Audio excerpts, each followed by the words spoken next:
mugire mukurikirane radiyo Cirimoso isoko ry'ukuri.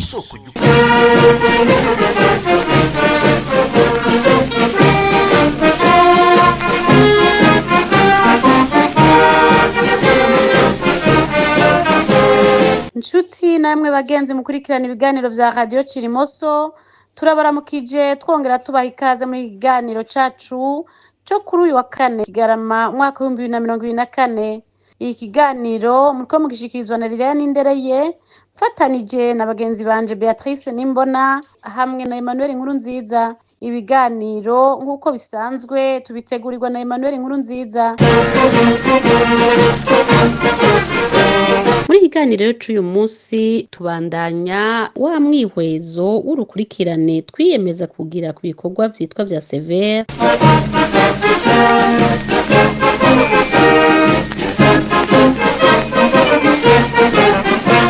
Turaja kandi kubandanya mu bibera mu buseruko bwa Kongo, aho ingabo za M23 zigihanganye n'abasirikare ba Kongo bafatanije na wa mugwi wa FDLR wasize ukoze ihonyabwoko mu Rwanda, ndetse bagafashwa n'ingabo z'u Burundi zigwiriyemwo cane imbonerakure. Tubibutse ko ibiganiro vyacu mushobora kubisanga kuri YouTube, kuri Facebook hamwe no kuri X. Reka tubahe ikaze mwese.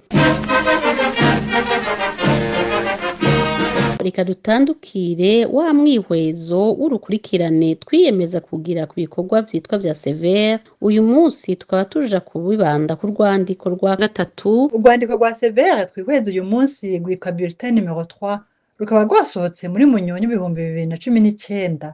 Naho rumaze imyaka 5 yose rurahabona, ntibisigura ko ibirimwo bitahigira akamaro. Iyo ibambewe, amakosa n'ibinyoma birimwo biguma bikenewe gukosorwa, kuko uretse ko ari navyo ico citwa severe kiguma cubakirako, no mu myaka ivyo bikorwa vyayo bizoba vyararangiye, ni ukuvuga bimaze guseswa, kuko tudasiba kubisaba dufatanije n'abandi bahagarariye ukuri n'ubutungane.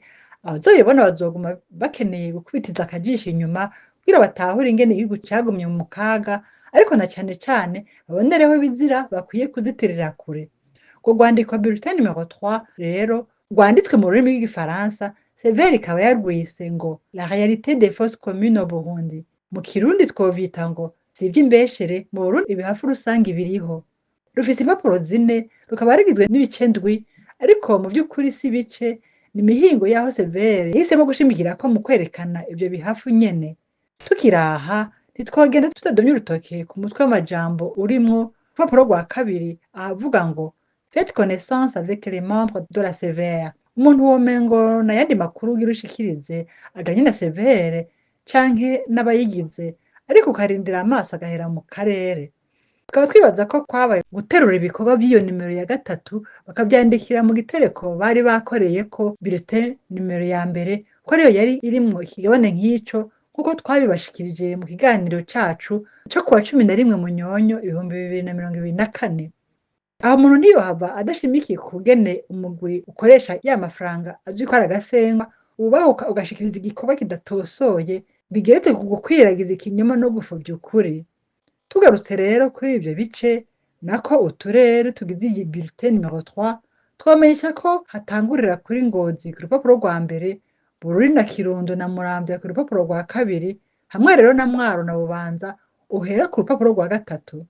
Kubera urwo rwandiko turiko twihweza ko nyine ubwarwo ata rutonde rwanditse ko ruboneka, haba hakoresheje uturere, haba hakoresheje imyaka canke amatariki, pas de suite linéaire temporelle ou spatiale détectable.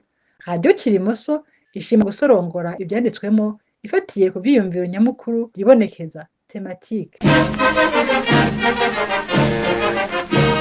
Mu bikurikuru vyibonekeza rero biri muri urwo rwandiko rubaye bulletin numero 3 de la severe, harimwo ivyerekana ko icitwa severe kiba cerekana amenya ko kibandanya wa mugambi w'umwana n'ikinono uranga leta yayihaye ico kiraka. Musanzwe mwibuka ko mu kiganiro giheruka twaberetse ko leta ibicishije kuri severe yasavye ko ivyibutso by'ubwoko bumwe vyosamburwa. Ivyo bivuga berekeza ku cibutso co kw'ibubu, kubera cibutsa abana b'abatutsi ba Lycée Kibimba baturiwe kuwa 21 Gitugutu 1993. ariko ko hageze ku bahutu bo mu kivyuka si ukwemera ico cibutso gusa ahubwo n'intwaro yaramaze gutekanya aho cubakwa kikaba kibaye ikinyoma no kwivuguruza. Yumvirize namwe muri iyo bulletin numéro 3 havuga ngo au marché de Kivyuka, l'administration locale dispose d'une place réservée à l'érection d'un monument en mémoire des victimes sur le lieu du drame.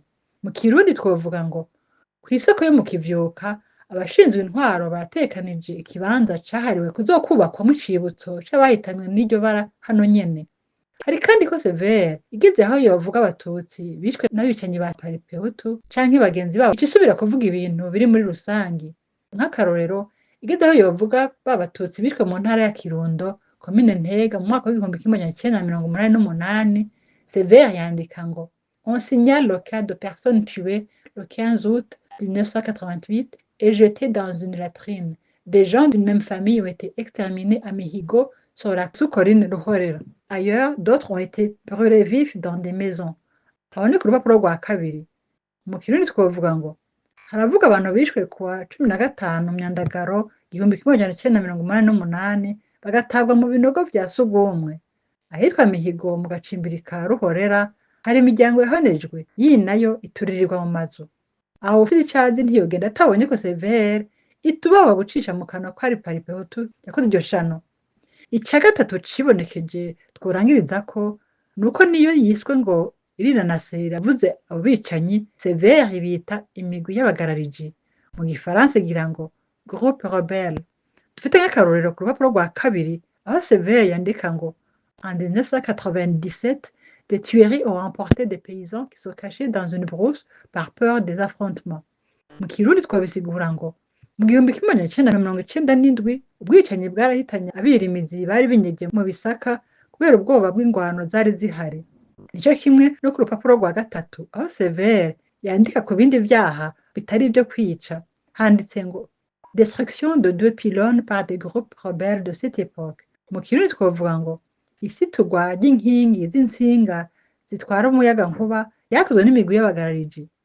Muri make ikibandanya cibonekeza nuko yaba Severe yaba leta yihaye ico kiraka bose barangwa no gukingira ikibaho ku buryo bwose zina mwicanyi ari mu bakoreye ihonyabwoko abatutsi. Mudukundire tugaruke gatonya kuri iyo mvugo twumvise iranga urwandiko rwa Severe bulletin numéro 3. Mwumvise ijambo abagarariji sikuvuga ko tutazi ijambo riharaye gukoreshwa ngo nabagwanyi canke ibiki. Igituma tudakoresha iryo riharawe rero ni kubera muri radio Cirimoso tuzi neza amayeri y'ingene ububisha bushobora kwigishwa bunyegejwe mu buryo bita ibintu canke abantu kenshi na kenshi hifashishijwe igikenye canke ijunja vyanyene kubwigisha. Dutegezwa kwerekana ko irya mvugo abarundi batamiswe ngo nabagwanyi canke ibiki bayitamiswe ku nguvu n'intwaro ya Buyoya bakigishwa kuyikoresha inyuma yahasubiriye kwadukira ku butegetsi mu 1996. Abarundi n'amakungu bakaba bibuka ko Buyoya ico gihe Buyoya yasubiye kwaduka ku butegetsi bidaciye mu matora no kuvuga igihe ca kudeta yiwe yagize asubirira intwaro ya Sylvestre Ntibantunganya aho Ntibantunganya nyene amariye gusha coba bagahungira mu buserukizi bwa leta zunze ubumwe za Amerika mu Burundi atawuramukura naho yari fufuru na gihuna nkuko bavuga mu Kirundi. Ariko naho ico gihe harabumvise we yasubiriye kwaduka bakagira ngo mu ntege hasumba mu kwaha bati aha gukomorwa n'inzoka tutazi wopfuma ukomorwa n'iyizwi bati mbaya bongereza better the devil you know than the devil you don't know. Mu Kirundi twogira tuti ha guhangwa n'ibihume bitazwi wopfuma uhangwa n'ibizwi ati ha kwicwa n'umuhutu wo kwicwa n'umututsi canke uyita umututsi. Si kubera rero gushigikira Sylvestre Ntibantunganya canke umugambwe we wasahwanya Frodebu watumariye ko abacu, ni kubera byibonekeje ko Buyoya ataje akeneye kurwanya na gatonya imirwi y'abicanyi yitirira abahutu kiretse rimwe rimwe iyo himirije ibiganiro kugira ngo yerekane ko cagisoda bama bariko baragiriza ko ari ico ubwoko bumwe ko batamwumvirije canke ngo bamureke atware ikiringo ca mbere c'imfata kibanza ko azokibashuhurirako kandi ko kizobakanyira isogo mu zuru. Ikindi tworenza ko kuri ibi bijanye no kugene Severe yita mu nzandiko zayo abo bicanyi bakoze ihonyabwoko yigumye ikwepa budasiba kubita bicanyi ni kimenyetso kitabesha ko ikorera ku murongo umwe na leta irongowe nabo bicanyi nyene ba CNDD barongoye igihugu bitaberewe ari nabo nyene bayihaye ico kiraka co gusibanganya ukuri kujanye n'ihonyabwoko bakoreye abatutsi. Abo babikoze uko birababaje niko ariko biranasigurika kuko baba bakeneye kwiyeza.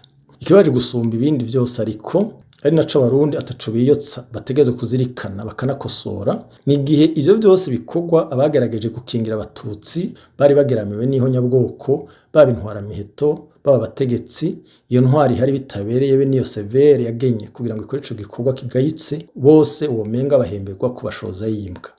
Ngaha rero ahandi dutegerezwa gukorera igikorwa cacu co kumurikira ukuri. Narirya muri uku kwezi kwaraye kurangiye haheze indwi yose intwari ya CNDD-FDD irongoye Burundi bitabereye yamaze iyinga ryose iriko ishimagiza abicanyi bayo yise abarwanyi. Uyu mwaka ho data wanje ikaba yaranarengeje ko ngo bagwanira amahoro. Ntibiza bifuta ko muri abo nyene bateguye bakanashira mu ngiro ihonyabwoko ryahitanye abatutsi sinzi, muri bo harimwo abamaze gutegwa iteka kandi bitabereye nko kwitwa incungu, bakitirirwa amabarabara, ikibuga c'indege n'ibindi tutari buvuge.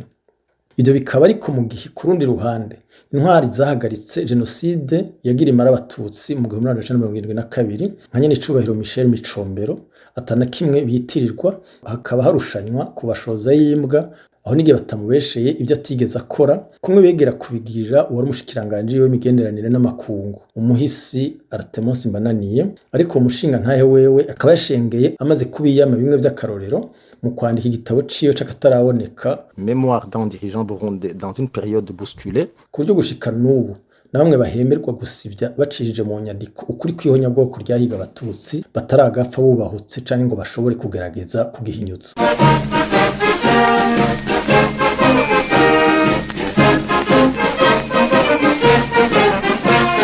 Muri uyu mwanya naho turabandanya mu bibera mu buseruko bwa Kongo, aho ingabo za M23 zigihanganye n'abasirikare ba Kongo bafatanije na FDLR, ingabo z'u Burundi n'imbonerakure. Mu kiganiro cacu giheruka mu ntango z'ukwezi kwa Munyonyo twari twababwiye aho intare za Sarambwe za M23 zari zigejeje urunani rugizwe ku ruhande rumwe n'igisirikare ca Kongo n'ubuhondoro bw'imigwi yo muri ico gihugu ihama abatutsi, hamwe rero no ku rundi ruhande igisirikare c'u Burundi be n'imbonerakure. Ivyo tutabashije kubabwira nuko imbere yaho gatonyi Felix Antoine Tshisekedi arongoye Republika Iharanira Demokarasi ya Kongo yari yinamuye akagiriza Joseph Kabila yahoze arongoye ico gihugu nyene ko ariwe yatumye umugumwe muyiri ngaho mu buseruko bwa Republika Iharanira Demokarasi ya Kongo wifatanya na M23 mu rugambi rimwo rwo gukingira abanyagihugu b'abatutsi bariko baricwa bakanaturatuzwa atakinde bazize kiretse ubwoko bwabo.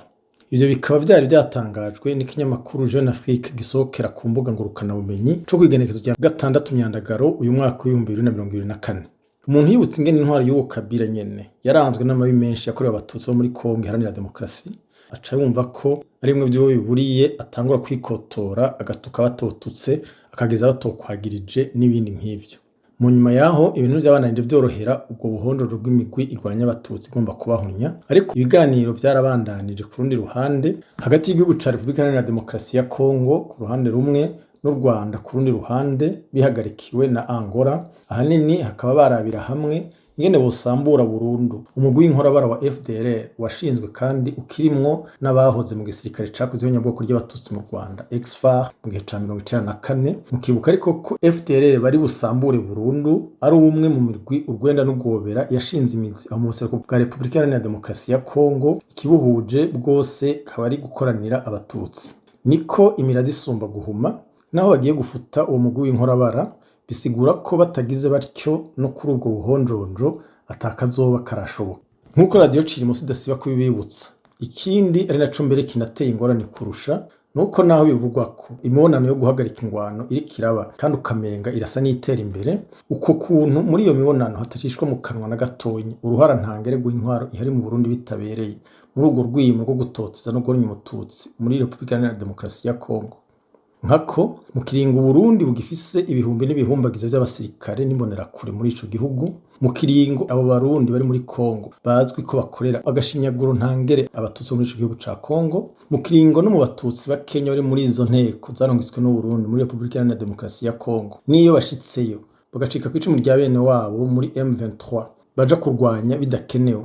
Mu gihe rero niyo badahitanywe n'intare za Sarambwe bikoma gatonya bagafatwa n'abandi banyekongo babandi nyene bitwa ko bari bagiye gutabara, ariko nikibuze ko iyo babaguye mu vyara babakubagura mbere bakanabica rubi. Mu gihe rero ivyo byose bizobandanya bityo naho iryo samburwa niharirwa ivomo rya FDLR n'iyindi migwi isa nayo igakora nkayo byoranguka neza iragira ibi ryasizwe n'ari y'amasezerano abicanyi ba CNDD barongoye Burundi no munsi bitabereye bagiranye na Exfar muri rusanzwe 1995 i Bukavu ngo kugira bakorere hamwe ivyo guhonya umututsi byoragira rero bitaranduranywe n'imizi nkuko amategeko mpuzamakungu bitegekanya birumvikana ko ukubaho umutekano n'uburenganzira bw'umututsi mu karere k'ibiyaga binini bizoba bikiri kure nk'ukwezi.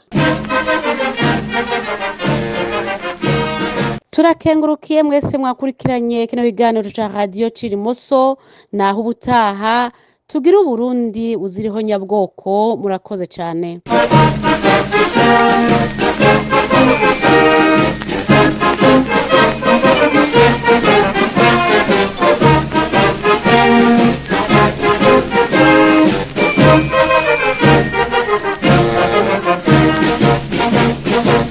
iyi mwariko murumviriza ni Radio Cirimoso.